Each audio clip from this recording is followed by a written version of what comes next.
Hello, Eugene. Hi, Stéphane. Nice to see you again. Nice to see you again. So we are continuing our series on integral MBTI, and it's very exciting to explore this cutting edge. Yeah. You and I were preparing for this conversation, and we were discussing one interesting topic which I think would be very good to explore now. The topic is the question, what is your infinity?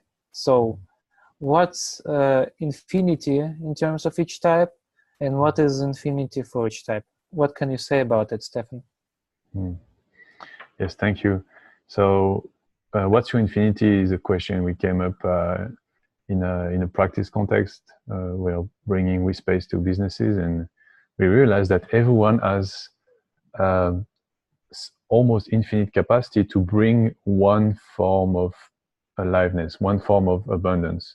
For example, there's 16 types, and some types they could brainstorm the whole day, generate ideas, problem solve, and I could do this for 1 year, every day, nonstop, and they would be happy and very alive. And some other types are very good at holding space for others, especially heart space, and so they could re-hearten people every week, every day, be at the core of the team and making sure everyone is in the right state and everyone is covered. And it would be very useful, for example, in an NGO context.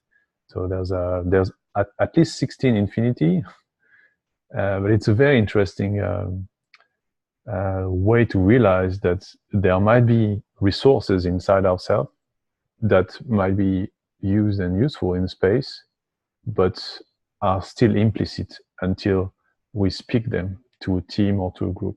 So it's an invitation to discover what's your infinity. And there might be more than one infinity per person. And what is your infinity, Stefan? Yes, thank you. I think my infinity, it's there's something with perception. I train my perception a lot, group perception. So I think it's in real time, seeing where the flow of aliveness wants to go, and generating possibilities that are opening the space and opening to even more, let's say, even more solution or even more capacity to receive. So in this case, this infinity in one word or one quality would be resourcefulness. And what's yours? I'm curious, Eugene. What can you do every day, nonstop? Well, in my work with clients and in intersubjectivity, I perceive meaning, the intensity of meaning of each situation that we work through, and I try to reflect this meaning and find a deeper meaningfulness and potential for meaning in each situation and each symptom or each consulting case which I work on. Yeah, I like seeing your face when you talk about this. There's your face lights up, and there's some joy coming, and it's also coming in connection. I can feel it. It makes me want to to see you in your element, actually. Yeah, thank you. But you're talking about this infinity, and definitely it is generating infinite possibilities, at least for us, and maybe infinite sensory perceptions or whatever it could be for each type. And you speak about the importance of the recognizing infinities for creative flow, the V-space flow. What can you talk about it? What can you say? So yes, types are a tool of recognition of unicity, and they are just a basis, a fertile ground to identify possibilities of development. So when we realize our own type, and only oneself can declare or describe what their type is. Nobody can tell you what your type is. So once you have felt into what your base type is, then you can discover words and language and way to explain what you were already feeling and bringing, sometimes silently, in the space. And what we realize in group practice is that sometimes just naming it, like I have room for you if you want, or if you need more clarity or analysis on one topic, I am available. Just making those gifts present in the space through our voice is sometimes just enough for the people who are working with us or playing with us to actually feel them and to feel the backup of them. And then if they are needed, then they can ask them.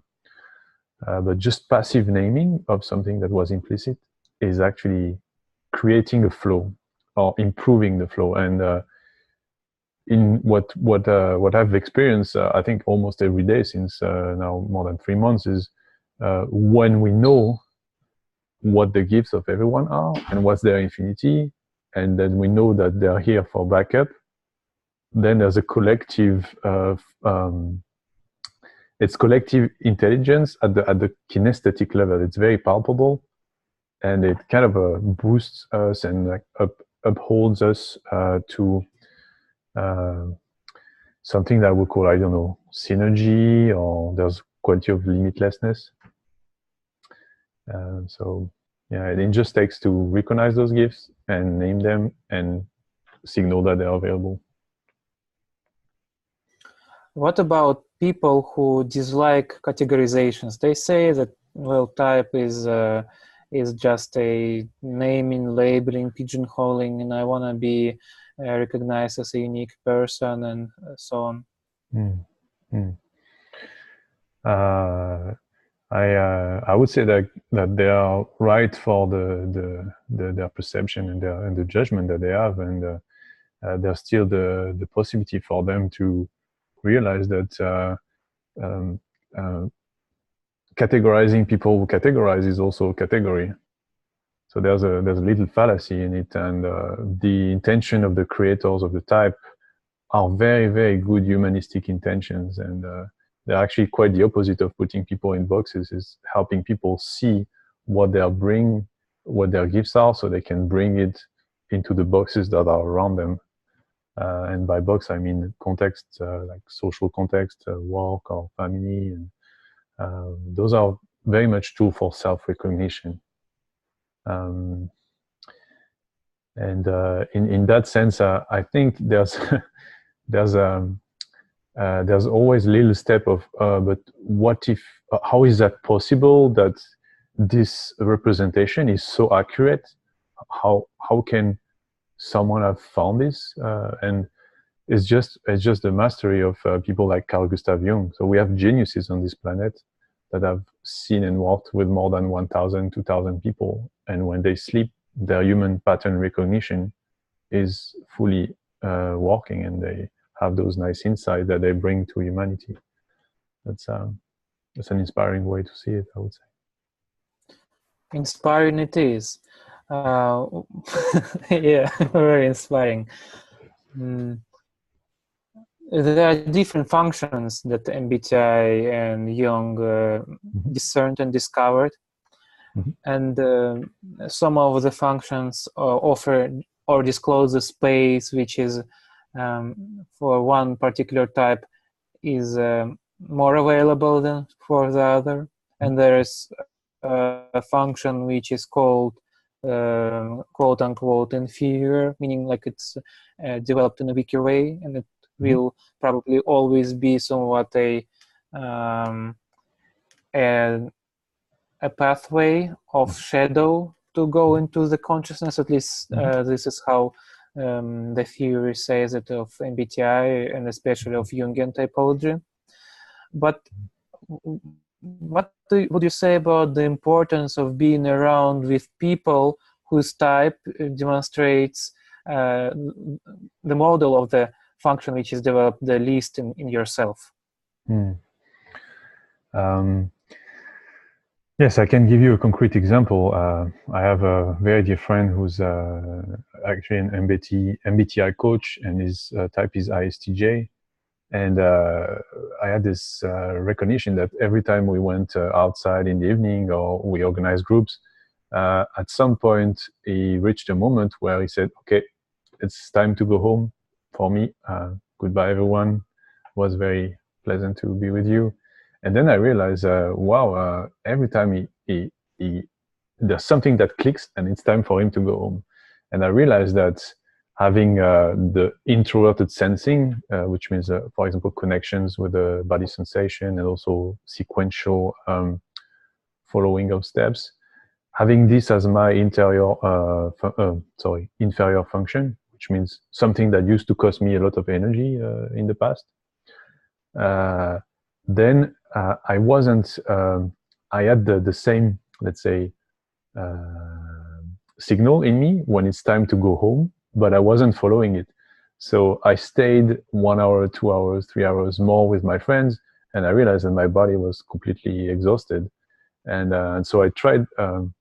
I talked a little bit with my friend, and then I realized that yes, he lives at the first signal, and I implemented this in my life, and I realized that yes, it feels very good to leave as soon as my body says, "Okay, now is the time."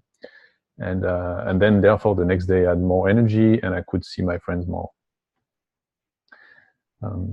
I can give another example because this one is a concrete external observation example. There's also an interior example where you might have a friend who's an artist, for example, who's creative. Creativity is quite observable. They have lots of drawings or paintings, and when the heart is open in connection with them, in friendship, and we both feel actually a sense of joy and happiness, then you might realize that you are also being more creative in their presence. That, for example, if they are introvert intuitive, if they see flashes of images and intuition that are very creative, then you might have this that happens more inside you when you're with them.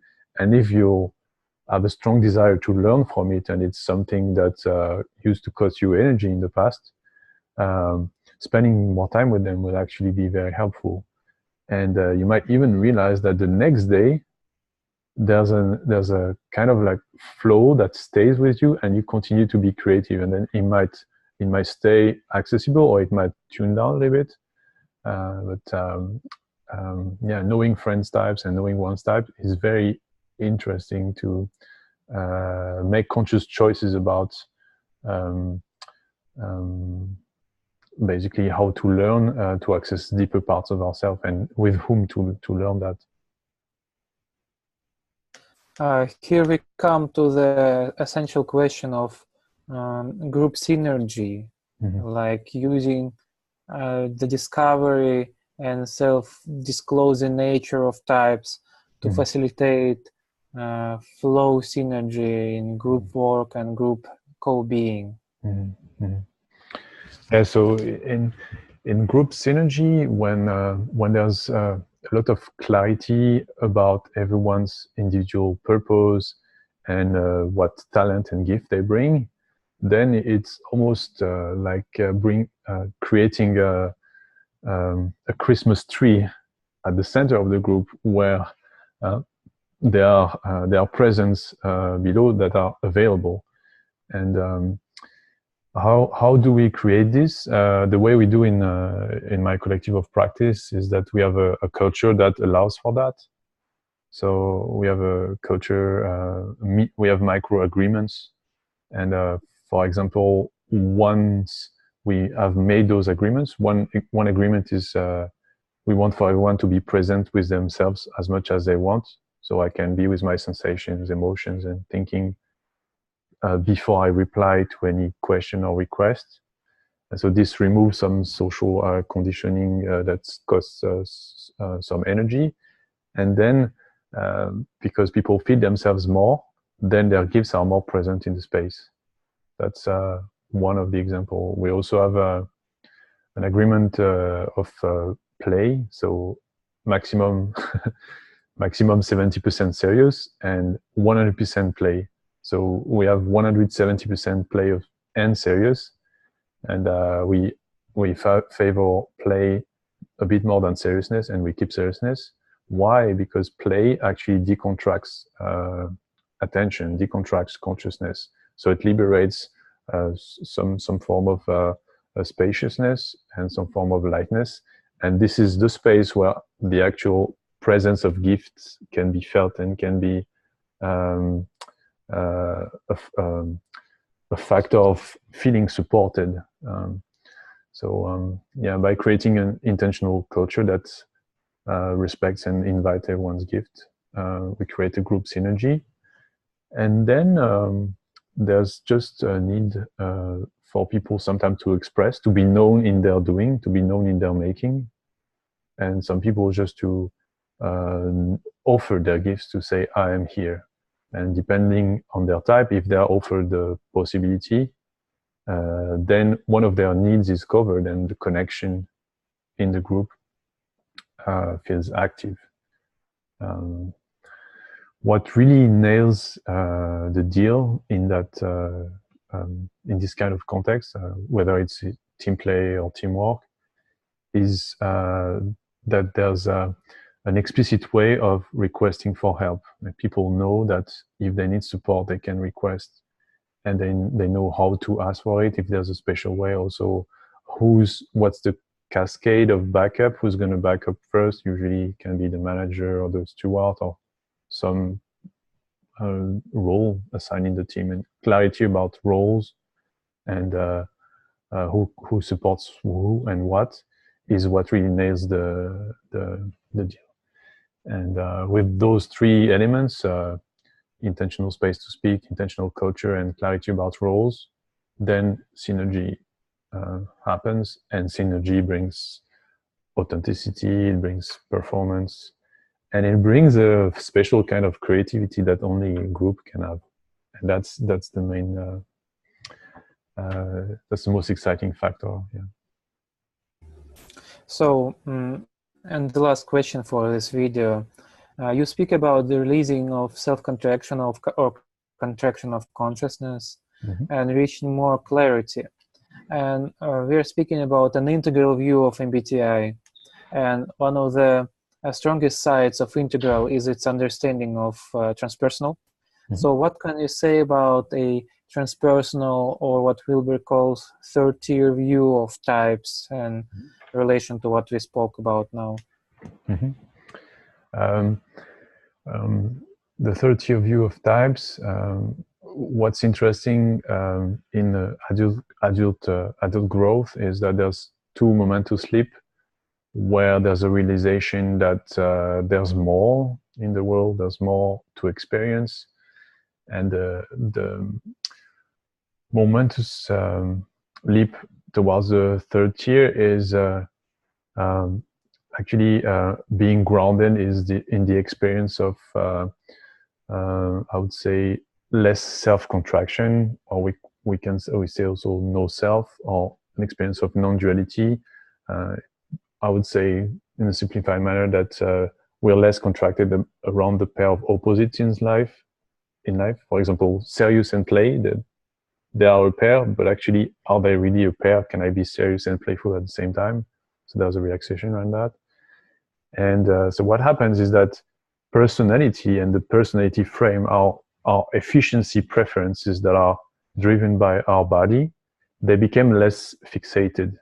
So there's more awareness. We come more from spacious awareness. So type is less fixated.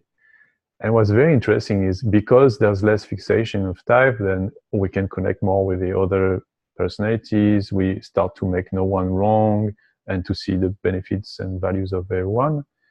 And having type more relaxed brings space for even more specialization. So what you're going to end up discovering if you're an empirical scientist or researcher that's researching third-tier stage of consciousness, or if you're someone who have experienced that, is that you're gonna see that there's a very strong unicity and specialization that will make, I would say, the differences. So the differences between 30 people, there's going to be a common base, but they're going to have, and it's a bit like the concept of infinity, but each person is going to have a very strong specialization that will be difficult to know, detect, to perceive, or even to categorize or analyze. And what I really love about this, it really feels that we have different coordinates in I don't know, in an invisible time and time and space, and it's actually very concrete. It's the sum of our experiences that's been translated into gifts, and that makes us even more unique. And there's so much juiciness and excitement with some integral practices to discover what makes this world and this being unique.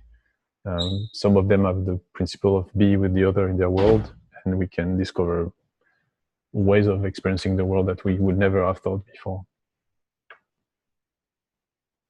Yeah, it seems like a way to gain liberation from the type and as the type. The basic architectural construction of psyche remains. Yet when you reach that space, like the causal space, high causal, what Ken Wilber talks about, it seems like there is a possibility for self-liberating of these primal structures of how consciousness crystallizes. And I wonder what the future would bring to us in terms of studying transpersonal realms of types and how they can be transmuted and evolved and translated. But as of now, we have to wind down our conversation for today. And I would like to thank you, Stéphane, for this elucidation of a really important perspective on integral MBTI. I know and I feel that you have a magnificent gift of sharing this, unlocking the types flow and understanding, gaining insight into how people interact in terms of types. And I'm happy that we are sharing it with all the people who will watch this video. Thank you. I feel blessed, and I really appreciate it. And it will take me some time to receive fully. Thank you very much. See you soon. Thank you. See you soon.